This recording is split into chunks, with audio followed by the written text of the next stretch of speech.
Texas Rebirth of Freedom program here at Pennsylvania Memorial Gettysburg Battlefield.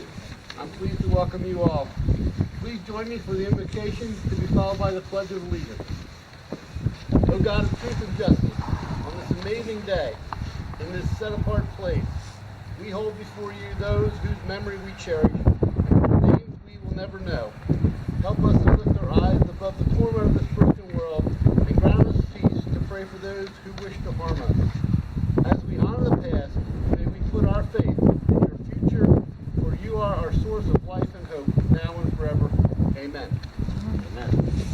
I pledge allegiance to the flag of the United States of America and to the republic for which it stands, one nation, under God, indivisible, with liberty and justice for all.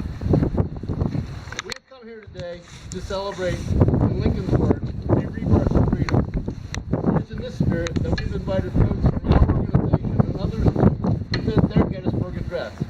We gave people only one rule. Each speech had to use the same number of words as President Lincoln, 272, give or take, depending on the manuscript you're reading. But since I don't want to stand here counting words, just keep it under 3 minutes. That'd be fine. To get things started off, I'd like to invite Audrey Miller to read the Gettysburg Address, the original. Audrey?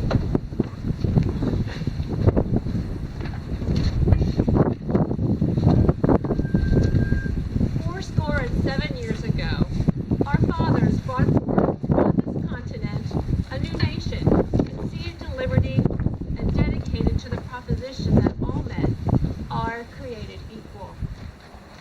Now we are engaged in a great civil war, testing whether that nation, or any nation so conceived and so dedicated, can long endure. We are met on a great battlefield of that war.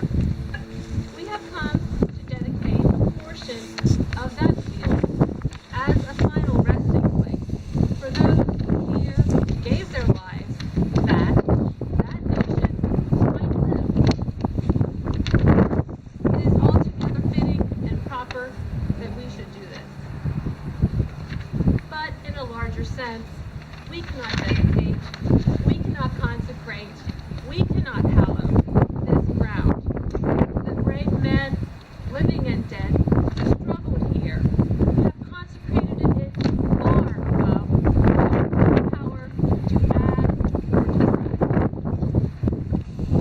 The world will little note nor long remember what we say here, but it can never forget what they did here.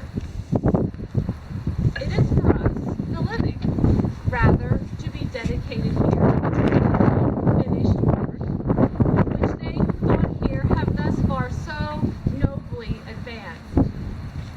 It is rather for us to be here dedicated to the great task remaining before us, that from these honored dead we take increased devotion to that cause for which they gave the full measure of devotion, that we here highly resolve that these dead shall not have died in vain,